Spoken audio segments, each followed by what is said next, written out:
자, 안녕하세요. 모두의 논술입니다. 반갑습니다. 자, 오늘은 이제 제가 취업 논술에 대해서 시중에서 판매되고 있는 책이 있는데, 여기에 대해서 어떤 내용들을 다루고 있느냐, 그리고 취업 논술을 어떻게 준비하느냐에 대해서 간단히 여러분께 설명을 드리고자 합니다. OT죠, OT. 일단은 처음 시작에서도 밝혔지만 취업 논술이라든지 승진 논술은 여러분들이 기회비용이 많지가 않아요. 예를 들면 취업 논술 사례로 볼까요? 취업을 준비하는 분들이죠. 취준생이라고 합니다. 어감이 별로 좋진 않아서 저도 이 말을 잘 안 쓰는데, 취업을 준비하는 모든 분들을 통틀어서 이제 우리 사회에서 쓰는 말이죠. 자, 우리 취업을 준비하는 분들은 뭐가 부족한가요? 일단 기회 비용 자체가 상당히 부족하다고 할 수 있어요. 그러니까 채용의 기간 자체가 뭐 이렇게 널널하지도 않고요. 특히 이제 나 아무것도 안 하는데 왜 이렇게 시간이 없지라고 생각하는 분들도 많아요. 이게 왜 그러냐면 평소에는 쭉 별로 시간은 많고 준비할 기간이 이렇게 많지 않다가 어느 시점이 되면 또 굉장히 많아집니다. 뭐 예를 들어서 뭐 A 기업, B 기업, C 기업, D 기업이 뭐 면접이 있고 뭐 필기가 있고 뭐 이런 게 또 이제 반복이 되다가 또 이제 소강 기간을 또 지나고 또 뭐 특정 기간에는 많은 분들이 이제 또 A, B, C, D 기업들이 막 이제 몰려있는 이런 상황을 계속 반복하게 되죠. 그러다가 점점 사람이 지쳐갑니다. 자본도 이제 부족할 뿐더러 시간이 이렇게 많다고는 하지만 사실 또 체감상 시간이 많지는 또 않아요. 자, 이런 분들 때문에 제가 이제 이 책을 쓰긴 썼는데 일단 거기에 대해서 이제 도움을 좀 드리고자 했습니다. 그러면 여러분들이 이제 그러니까 취업을 준비하다가 뭐 학원을 알아보시죠. 학원을 알아보시면 생각보다 내가 원하는 기업을 준비하는 학원이 그렇게 많지가 않아요. 거의 없다고, 전무하다고 보는 게 맞죠. 그 이유가 뭐냐면, 여기 있습니다. 그러니까 예를 들면은, 뭐, KKW, 뭐, 기업이 있다라고 한다면, 이 기업은 대개 5월 반 중순에서 말경에 시험이 있어요. 실제로 논술 시험이 있죠. 그러면 이 기업을 준비하기 위해서 논술이라고 한다, 준비한다라고 하면은 굉장히 포괄적으로 접근하시잖아요. 평소에.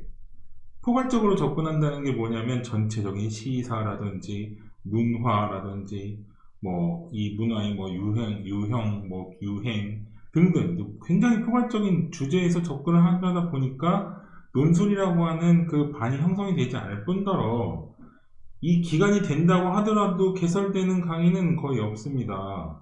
이게 왜 그러냐면 단기적인 특징이 있기 때문에 학원은 운영하기가 정말 어려워요. 실제로 이제 저도 이제 대전에서 특정 이제 기업들의 논술을 같이 여러분들께 뭐 안내도 드리고 뭐 수업도 하고 했지만 이 달력이 있습니다. 그 달력에 의해서 진행하는 거지 많지가 않아요. 그래서 이제 비대면으로 진행하기도 했습니다.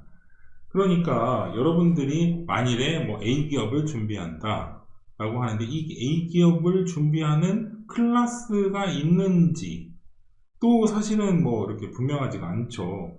그렇게 뭐 또 보편적이지도 않고요. 취업 논술은 원래 특징이 그래요.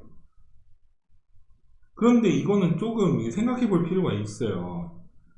그러면 이 취업 논술은 어떻게 준비해야지 효과적이냐? 제가 지금 이제 취업 논술을 한 8년째 하고 있는데, 이제 제가 이제 여러분들과 같이 준비하면서, 그리고 달력대로 준비하고, 또 특정 기업을 준비하면서 여러분들께 드릴 수 있는 조언은 뭐냐면, 기업에 포커스를 맞추지 마시고요. 문제에 포커스를 맞추면 조금 범위가 줄어들 겁니다.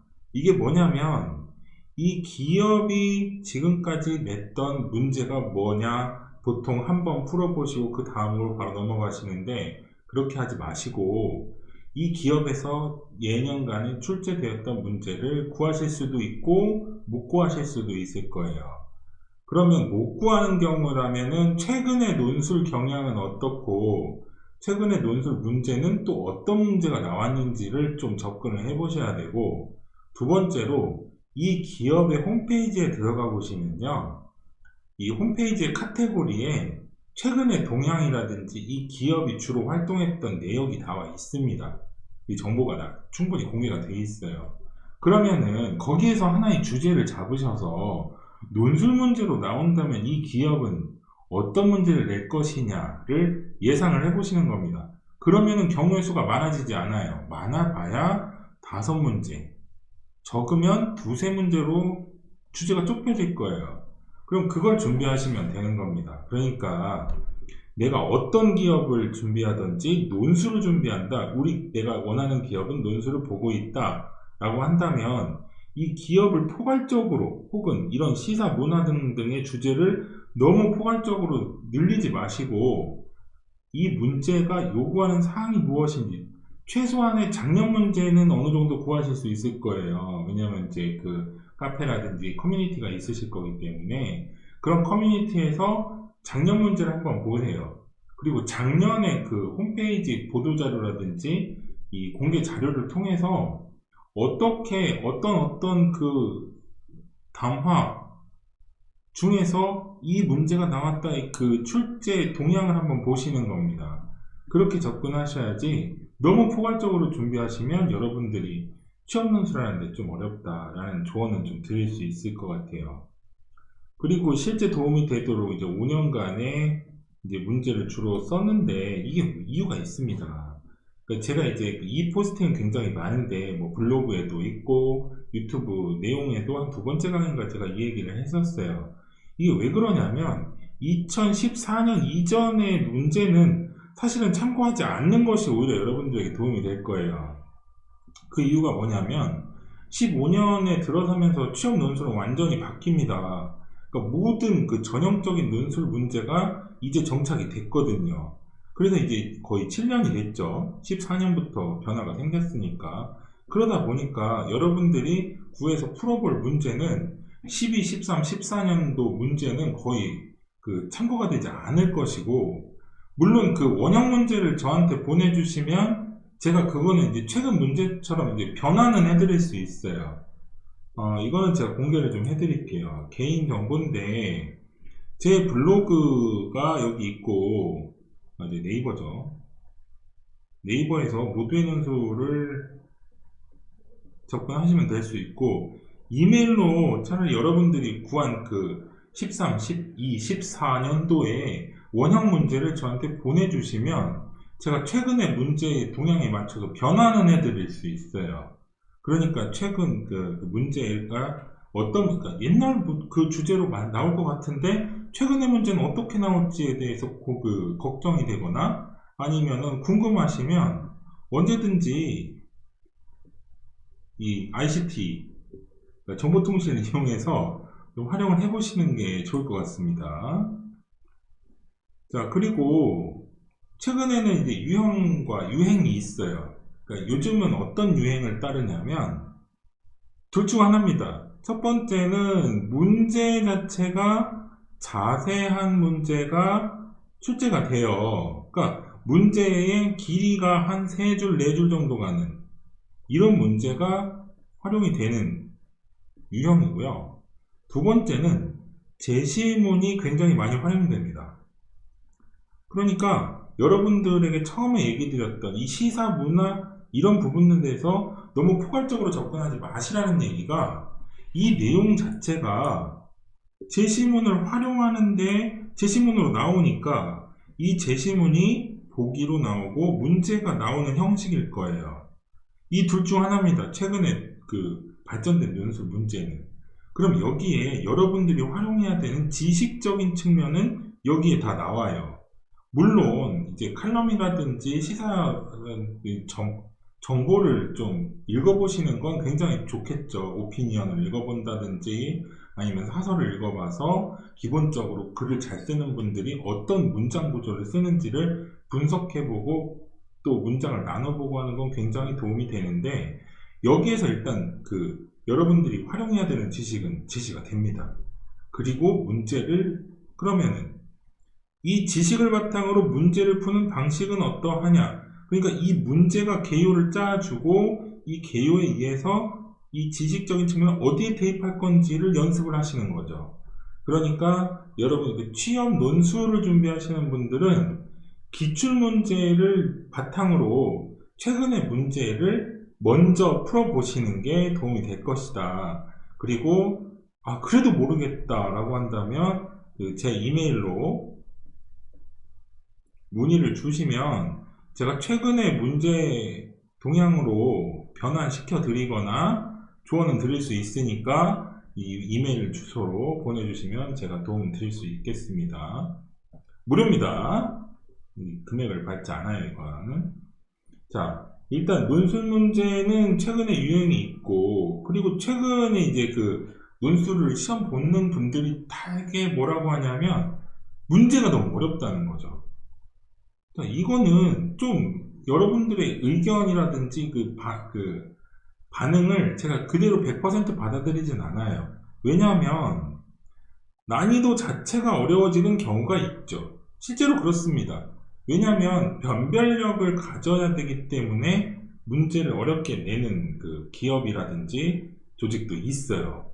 그런데 나는 A 유형으로 준비했는데 갑자기 B 유형으로 나왔어요. 이런 경우가 있죠. 이것도 여러분들은 뭐라고 하냐면 어렵다라고 표현을 해요. 자, 이거는 조금 생각을 해보셔야 돼요.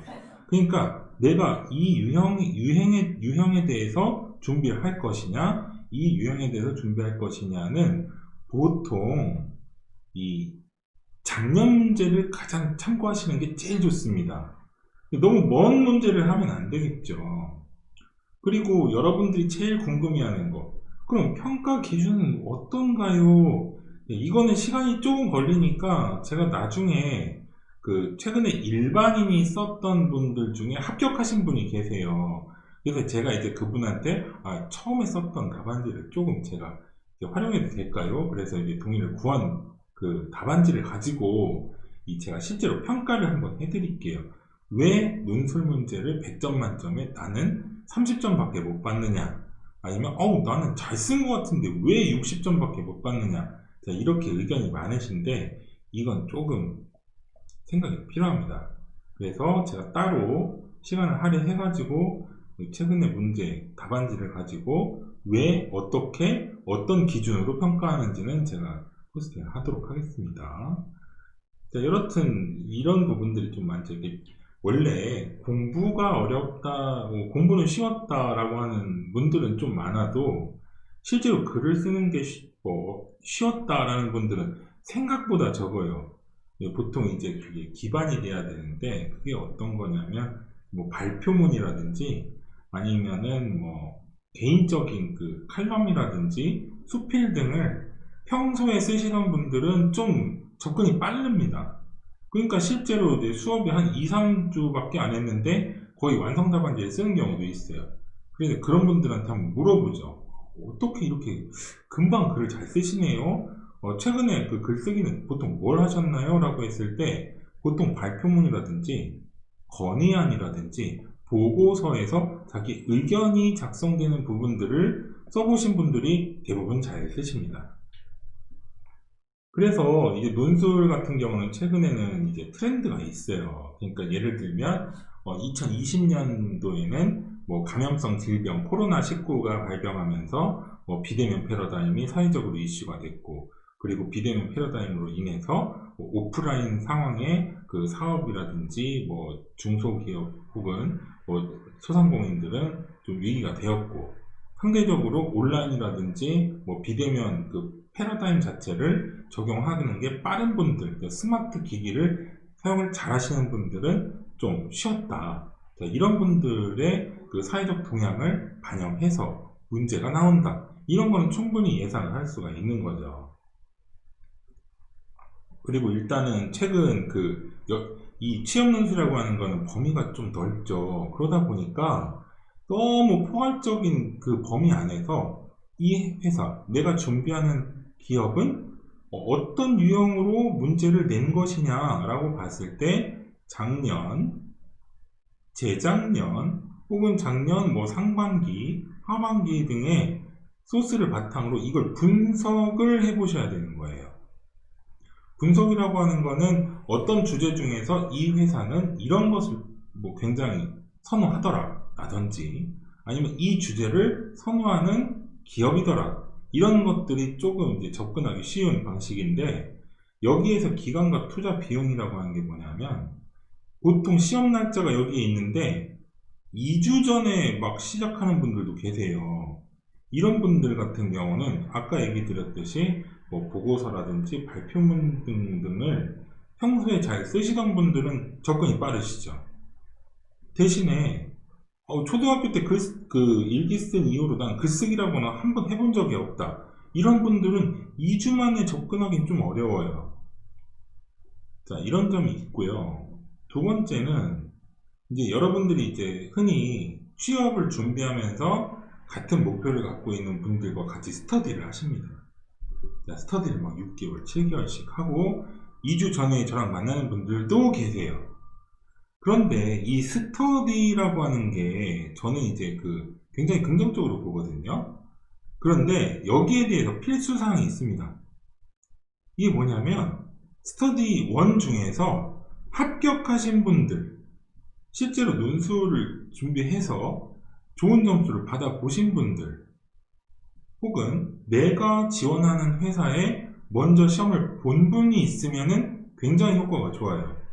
그런데 전혀 다른 회사들을 준비하시던 분들이 스터디로 어떻게 모였다, 이거는 오히려 독이 되는 경우가 많아요. 왜냐하면 이 회사는 NCS를 보고, 이 회사는 영어 면접이 굉장히 높은 점수의 배점이 돼 있고, 이 회사는 면접 자체의 배점이 높고, 이 회사는 논술을 본다, 이런 분들이 조합이 돼서 스터디가 운영이 되었다, 그러면 기간하고 상관없이 가성비가 굉장히 떨어집니다. 자, 이 점. 그리고 이제 요 문제는 제가 이제 많은 포스팅에 의해서 얘기를 했던 건데, 지금 실제로 이제 한 번 포스팅이라든지 한 번에 정보가 올라가잖아요. 그러면 이거는 제가 지우지 않는 이상 없어지지 않아요. 그런데 실제로 2012년에 모범 답안이라고 해서, 그것도 출처가 별로 분명하지 않은 이런 모범 답안을 실제로 외우시는 분들을 제가 많이 만나거든요. 그러면 지금은 2020년 12월의 상황에서 2012년에 5월달에 시험본 모범 답안을 외우고 있다면 이거는 정말 잘못된 거예요. 이것만큼은 절대 피하셔야 돼요. 왜냐하면 이때는 문제 유형도 다르고, 그리고 문제 요구하는 사항도 다르고, 배점도 다를 뿐더러 평가 기준도 달랐습니다. 근데 지금은 분석력이라든지 해석이라든지 유추라든지 이런 것들을 주로 보는데, 이때는 그게 필요 없었거든요. 그러니까 배점도 가져가지 못하시고 분석도 가져가지 못하시면서 일종의 그냥 일반적인 수필글쓰기의 답안지가 나오는 거예요. 그러면은 기본 점수 25점에 실제로 받는 가산점이 10점을 넘지 않을 거예요. 그럼 과락입니다.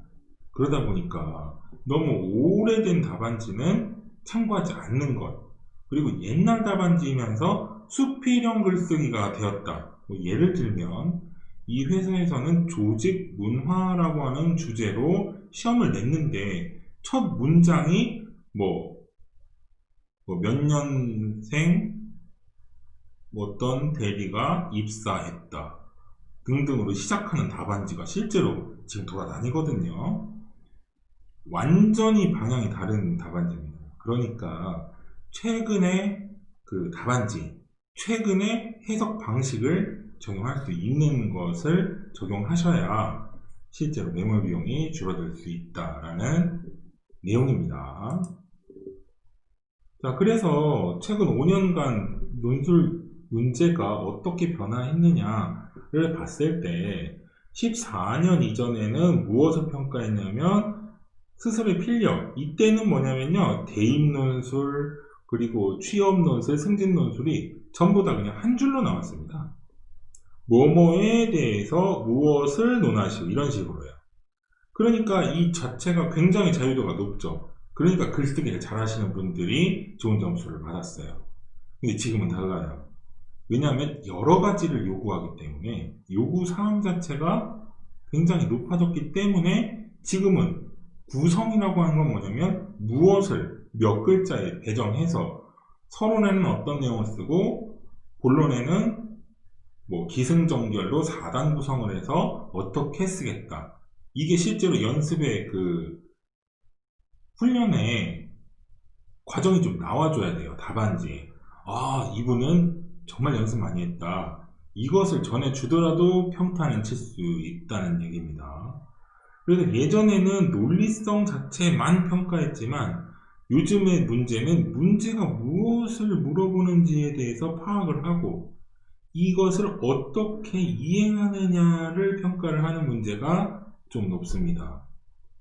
그리고 예전에는 한 편의 글이라고 하는 기준으로 평가를 했지만 요즘의 문제는 문제에 얼마나 충실하게 이행하느냐, 그리고 어떻게 우리가 주어진 문제를 해결하고 또 논리적으로 쓸 수 있느냐, 그래서 이것을 어떻게 구성했느냐가 사실은 중요한 거죠.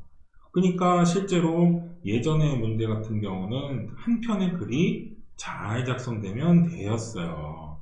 근데 최근에는 문제 요구사항을 얼마나 충실하게 쓰느냐를 평가를 한다는 거죠. 그래서 실제로 예전에는 이 전문가 3명이 평가를 했지만 요새는 어떤 형식이냐면 두세 명의 평가자 혹은 한 명의 평가자가 그 기본적으로 평가 요소라고 해가지고 첫 번째 어떤 문제를 이렇게 접근했느냐, 두 번째 이 문제에 대해서 글자 수를 몇 글자를 썼느냐, 이 정량평가라고 하죠. 세 번째 여기에 대해서 구성을 어떻게 했느냐, 논리적이냐. 네 번째 통일성이 있느냐, 논리적으로 평가 서술을 했느냐. 다섯 번째 어법을 잘 지켰느냐. 이런 방식으로 평가를 하다 보니까 이때의 내용과 이때의 평가 내용 완전히 다르죠.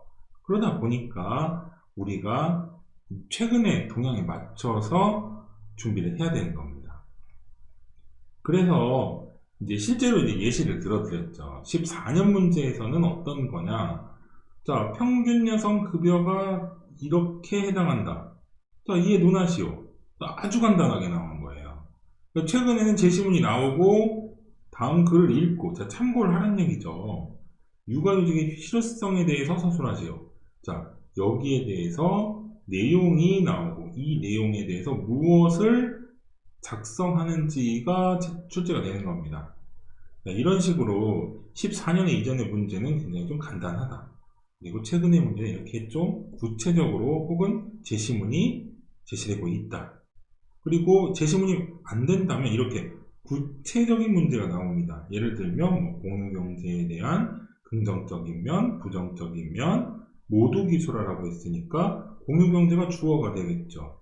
그리고 A 관점, B 관점, 그리고 본인의 생각을 논하시오 라고 했으니 얘는 구성으로 가서 자, 공유경제라고 하는 주어에 대해서 먼저 설명을 해주고 본문에서는 본문 1에서는 긍정적인 면을 평가해주고 두 번째로 본론 2에서는 부정적인 면을 서술해주고 여기에 대해서 종합적인 결론을 여기에 구성해서 기승전결 방식으로 작성을 해 주셔야 평타 혹은 좋은 점수를 받는 겁니다. 그런데 이 구성 자체를 모르셔가지고 점수를 많이 못 받으시는 분들이 굉장히 많고, 자, 여기에는 글자 수 자체가 지워지지 않았죠. 여기에서는 글자 수가 대부분 있어요. 그러니까 우리 회사는, 제가 준비하는 회사는 글자 수가 없는데요 라고 한다면 처음에 준비하실 때 1200자에서 1800자를 준비하시면 되는 겁니다. 1500자 준비하시면 되는 거고요. 60분에 2문제를 출제한다 라고 한다면 이건 물리적으로 60분을 쓴다고 한다면 물리적 작성 시간이 20분으로 환산했을 때 개요와 구성을 하는 시간 10분 빼고 20분, 20분이라고 한다면 1500자를 쓸 수 있으니까 700자, 700자식으로 준비를 하시면 되는 거예요. 그러니까 이거는 시간을 통해서 글자 수를 계산해 보는 거죠. 그러면은 60분 동안 두 문제를 푸는데 1500자를 준비한다. 못 쓰세요. 그러다 보니까 시간에 비례하는 글자 수를 좀 유추할 수 있어야 됩니다. 자, 일단은 지금 오늘 수업에서는 14년 문제와 15년 문제 이후에 어떻게 달라졌고, 그리고 최근에 5년간 논술 문제 변화, 그리고 최근 여러분들이 준비하시는 배경에 대해서 간단히 말씀을 드렸는데, 일단은 여러분들이 이 회사를 준비하는데 나 도저히 이게 감이 안 온다. 옛날 문제는 예전에 구해서 가지고 있는데 이게 최근의 문제로 어떻게 나오는지 도저히 모르겠다 라고 한다면 여기로 이메일로 문의 주시면 제가 여기에 대해서는 환산해 드립니다.